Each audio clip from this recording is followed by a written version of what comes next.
ओम गुरुवे नमः। सजगरतार जोगी पीर धाम से जय गुरुओं पीरों की जोगी नाथों की कहते हुए जानेंगे कि पीर लखदाता जी को चश्मे वाला पीर क्यों कहा जाता है। लखदाता निगाहे वाला, लाला वाला, पहाड़ा वाला, रुइयाँ वाला, पीर काजनी, पीर गाजमी, सुल्तान, शहीद, ये सारे लेक्चर पीछे बने हैं क्योंकि लखदाता जी ही कलयुग के अवतारी पीर हैं। उनकी ही जैसे जैसे कलयुग में होणाहारी जो हैं वो अवतारी हैं शिव शक्ति के, उनकी मान्यता बढ़ती रहेगी। ऐसे ही ये दोनों गद्दी हैं, लखदाता जी की और शाह तलाइयाँ होणाहारी जी की। ये कलयुग में जैसे जैसे कलयुग बढ़े इनको मानने वाले, जानने वाले, जुड़ने वाले बढ़ते जाएंगे। पर सही ज्ञान लेना इनके बारे में ये बहुत ज़रूरी है। इन्होंने क्या सिखाया, क्या शिक्षा दी, इस बात को समझना बहुत ज़रूरी है। अब हम सरकार के हर शहर, पिंड, शहर में, जगह जगह में, घर घर में उनका चिराग देखते हैं। हालांकि बाकी 5 पीर, ख्वाजा मोइनुद्दीन अजमेर वाले बाबा जी, उनका कई लाखों करोड़ों में से कोई एक चिराग तुम्हें अजमेर शरीफ ही उनकी जगह मिलेगी। ऐसे सब वलियों की हम हर जगह दरगाह नहीं बना सकते, वो शिरक माना जाता है, पाप। जिनको ये ऑर्डर है, जिनको ये हुक्म है, उनकी ही दरगाह, जैसे लखदाता जी का रोज़ा ज़ियारत। ऐसा नहीं कि तुम अब बाबा फरीद की कहीं भी जगह बना दोगे या ख्वाजा अजमेर जी की कहीं भी आप जगह बना दोगे, साबर पाक, कलियर शरीफ इनकी कहीं भी जगह बना दोगे, चिराग इलाही इनकी जगह, शाहबाज कलंदर, ये समझनी पड़ती है सारे बात कि किसका रोज़ा बन सकता है। या 11वीं वाले तो सब वलियों का रोज़ा शरीफ ज़ियारत होता दर्शन। रोज़ा मतलब दरगाह, खानगाह, बानगाह, इसका मतलब होता डेरा।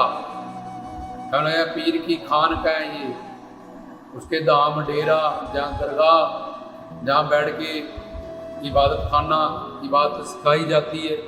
तो ये सारी बातें हैं। हम हिंदू लोग जो ज़्यादा पीरों फकीरों को, उनको इन शब्दों का तौहीद क्या है, तौफीक क्या है, इनका मतलब नहीं पता उनको बेचारों को, क्योंकि ये इस्लामिक शब्द हैं, जो अरबी, उर्दू, फारसी के हैं। और जिनको थोड़ा बहुत पढ़ा है वो कुछ भी पढ़ के और कुछ भी बोल देते हैं और वो मान जाते हैं। इसलिए हम हिंदी में प्रॉपर, जहाँ पंजाबी में तुम्हें वो सारी बात समझाते हैं कि निस्बत क्या है, अकीदत क्या है, मतलब श्रद्धा और विश्वास। ये निस्बत अकीदत कह लो, तुम इधर कह लो कि श्रद्धा विश्वास से आओ, वो कहेंगे निस्बत में, निस्बत क्या आता है यार, अकीदत क्या आता है, तौफीक क्या होती है। तो ये पता होना चाहिए जो पीरों को मानते। ऐसे ही सब वलियों की दरगाह हर जगह नहीं बनाई जा सकती है, इसका कायदा कानून होता है, नियम होता है। अब क्यों नहीं है गौस पाक जी के रोजे हर जगह पे, पर लखदाता जी क्यों है, ख्वाजा पीर की क्यों नहीं है, साबर पाक, कलियर शरीफ वालों तभी कहते हैं पीर डाटे होते हैं। पीर क्योंकि लोगों को आधे से ज़्यादा 90% उनका इल्म नहीं है, ज्ञान नहीं है, और ऐसे ही चले हुए हैं, ना कोई समझाने वाला। तो लखदाता जी को चश्मे वाला पीर क्यों कहा जाता है, क्योंकि लखदाता जी अल्लाह के वली थे। और बहुत सारी बातें हमने पीछे भी बताई हैं। लखदाता जी डेरा गाजी खान, पहाड़ों के हजारों किलोमीटर ऊंचे पहाड़ जो थे, ऊपर अपने मुरीदों के साथ जाके उनको साधना कराते थे, पीरी मुरीदी का ज्ञान देते थे, सूफियाने का ज्ञान देते थे। क्योंकि लखदाता जी माता ऐसा पिता जालुल आबिदीन की दूसरी जो पत्नी बेगम थी, उनके पुत्र थे। पहली का विशाल हो गया था जब ज्योति ज्योत स्वरूप छोला छोड़ दिया था, तो उनसे भी उनके भाई थे, उनको खालाजात और दुनिया में भी उनके बहुत दुश्मन थे, जो उनसे जलसी करते थे कि यार बचपन से ही, छोटी उम्र से इनके पीछे लोग लग गए हैं और ये अल्लाह की राह से, आज नमाज की राह से, मस्जिद की राह से, शरीयत की राह से लोगों को भड़का रहे हैं, इधर उधर गुमराह कर रहे हैं। क्योंकि उनसे जेलसी करते थे, सड़ते थे। और वो सुल्तान भी थे, बड़े बड़े राजे उनको नतमस्तक होते थे। लड़ने से पहले आशीर्वाद लेके जाते थे, आती बार अपनी शस्त्र वहाँ पे छोड़ के जाते थे। हम देखते हैं कई बार वहाँ तलवारें रखी होती हैं दरगाहों। क्यों? क्योंकि बड़े बड़े राजा लोग जब सरकार से दुआ करके जाते थे और जब हारने लगते थे, वो बाबा जी से, लखदाता जी से, सरकार से दुआ मांगते थे कि ही पीर लखदाता लाला मणि सरकार सखी सरवर, मैं हारने वाला हूँ इस जंग में, मेरी मदद कर। तो बाबा जी अपने मस्त मलंगों और 1.25 लाख उनके पास जिन है उससे सवार हुए थे उनकी सेना में। और वो जो भी उनसे अकीदत मोहब्बत रखता था, उसकी सेना वही वाली सेना जो थकी हारी टूटी मरने वाली और हारने वाली होती थी, वो सरकार की कृपा से ऐसे लड़ते थे। फिर वो उनको सरकार ऐसी अपनी करामात से, अपने रहमो करम से, शिफा से नमाज देते थे, वो दुश्मन पे हावी पड़ते थे। फिर वो अति बार वहाँ सलाम पे छोड़ के कि आपकी कृपा से हम तो जंग ये हार चुके थे, पर आपको याद किया, आपसे दुआ मांगी, और उसके बाद पता नहीं फौज को क्या हो गया, सेना को क्या हो गया, वही वाली सेना दुश्मन को फटाफट हरा दिया और एक एक बंदा हजारों पे हावी हो गया। तो खुशी से वो अपनी वहाँ पे निशानियाँ सरकार के चरणों में, ये आपने हमें ये बल आपने बख्शा। कि वो काजी भी थे, गाजी भी थे, कलम के भी धनी थे और तलवार के भी धनी थे, शहीद थे वो। उनको जंगे शहीद भी कहा जाता है, सुल्तान भी कहा जाता है। उनके बहुत सारे नाम हैं। तो उनको चश्मे वाला पीर ऊपर वो जाके के मुरीदों को यहाँ लोग बोलते रहेंगे तो मुरीदों को मैं कैसे साधना करूँगा, टाइम वेस्ट होगा। तो डेरा गाजी खान सुलेमान बरबत जहाँ 1.25 लाख जिनों को उन्होंने, जिन्होंने कहा इतना ऊंचा तो कोई आया ही नहीं, ये कौन आ गया यहाँ पे हमें तंग करने। तो वहाँ उन्होंने पैरों चढ़िए जिनको अपना गुलाम कैद किया था 1.25 लाख जिनों को। ये भी बात हमने पीछे बताई हुई है। तो वो जब इतने पहाड़ों में वो चले जाते थे, तो जहाँ से वो मुल्तान शरीफ, शाहकोट, जहाँ से जाना, कभी शाहकोट आ जाना, मुल्तान शरीफ आ जाना, तोहम खाल, वजीराबाद, ये सारे उनके चिल्ला स्थान हैं। कभी ज़्यादा डेरा गाजी खान में ही वो रहते थे। सब धर्मों में कहते हैं पहाड़ा वाले दी जाए, पर पीर लखदाता जी एक ऐसे पीर है, उनको हम पहाड़ा वाले भी कहते हैं। पहाड़ा वाला, लाला वाला, रोइयाँ वाला, लाला वाला, जीवे जीवे लाला वाला, कक्की वाला, लाला वाला।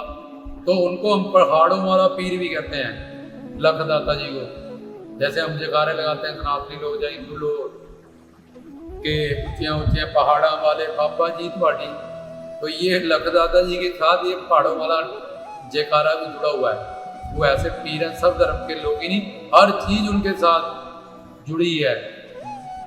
तो वो पहाड़ों पे चले जाते थे उनको लेके, उनको रुइया वाला भी कहते हैं। पशु पक्षियों को भी जो जिनको मानते थे कि बीमार हो जाते थे, पशु पक्षी उनकी दरगाह पे सलाम करने ले जाते थे। पर बात है खलीफा की, जो उनकी गद्दी नशीन है, उसकी गद्दी पे बैठ गए। वो ऐसा इल्म जानते नहीं, उनकी खिलाफत नहीं उनके पास, इसलिए इतने महान शख्सियत होते हुए भी लखदाता जी का सही प्रचार उन्होंने क्या किया, क्या करते थे, उनका इतिहास 1100-1200 साल हो चुके हैं। 1130 कहाँ 2022, कौन जाने, कौन समझाए। तो वो पहाड़ों में चले जाते थे। तो वहां पे वो मुरीद कहते थे कि सरकार जहां से हम आए हैं 200 फुट पानी, तो वहीं पे अगर नलका लगाना हो तो 200 फुट खोदना पड़ता है। तो अब हम 200 वो प्लस हजारों किलोमीटर आप और हमें ऊपर ले आए हो, तो यहाँ पानी कहाँ से पिएंगे, मर जाएंगे प्यासे ही।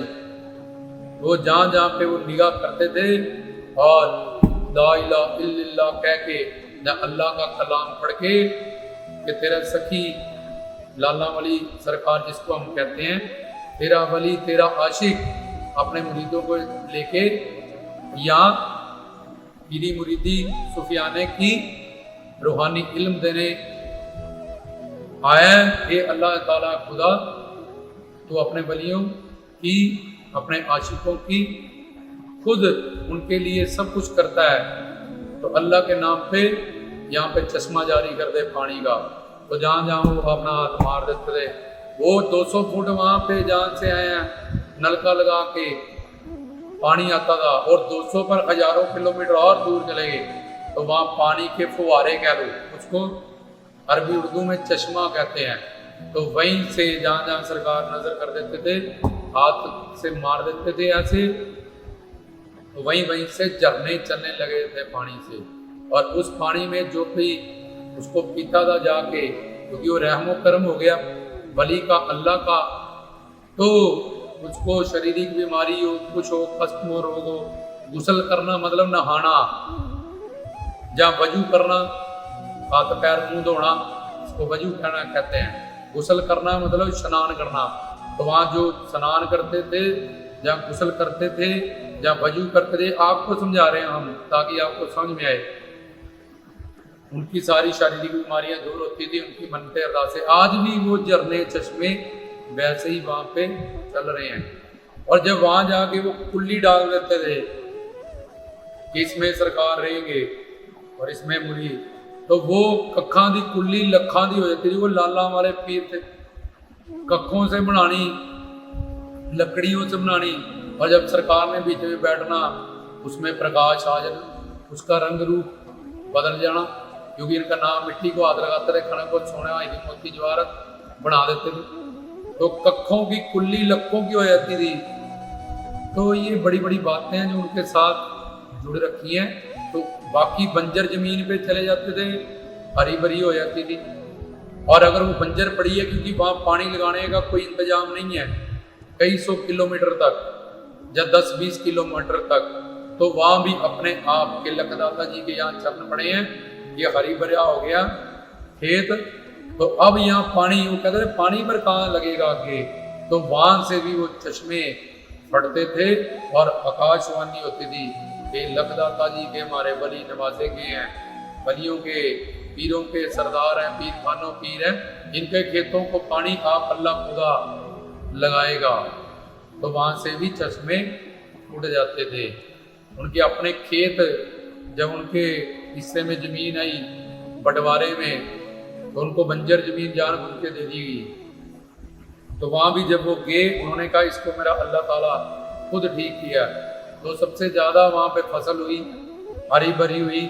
और उन्होंने कहा कि पानी कहाँ से लगाओगे, तो वहां भी ऐसे चश्मे फूटे और उनकी जमीन को अपने आप अल्लाह खुदा ने पानी लगाया।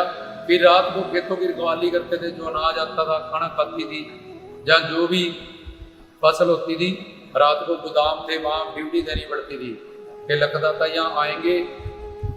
तो उन्होंने शेरों को बुलाया बहुत सारे, ताकि वो इधर आए तो शेर उनको खा जाए।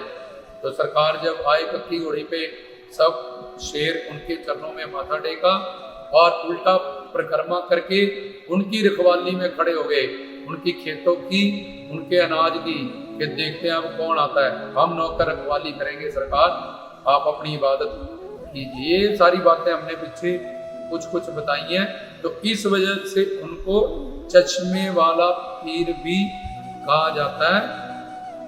जो हमने पहाड़ों वाली बात बताई, बंजर जमीनों वाली बताई, और सरकार अपने अंदर नाम की गंगा, ज्ञान की गंगा, इसको रूहानी फैज, रूहानी इल्म, इसको हम पंजाबी में, हिंदी में और धर्मों में नाम की गंगा कह सकते हैं। तो वो वाली चश्मे भी प्रकट करते थे हमारे अंदर रूहानी फैज, ज्ञान, इल्म, इसके भी झरने फूटने लगते थे।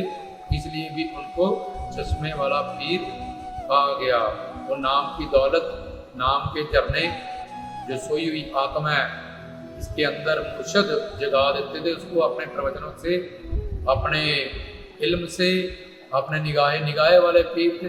निगाह कर, जिस पे निगाह कर दी, जो सोच लिया, अल्लाह ताला खुद, जिसको हम कहते हैं संत के कारज आप भलोया, इसलिए उनको कुछ करना नहीं पड़ता था, आप अल्लाह खुदा उनके रूप में सब कुछ करते थे। ऐसे उनको चश्मे वाला पीर खा गया, रामदास की तरफ से सही।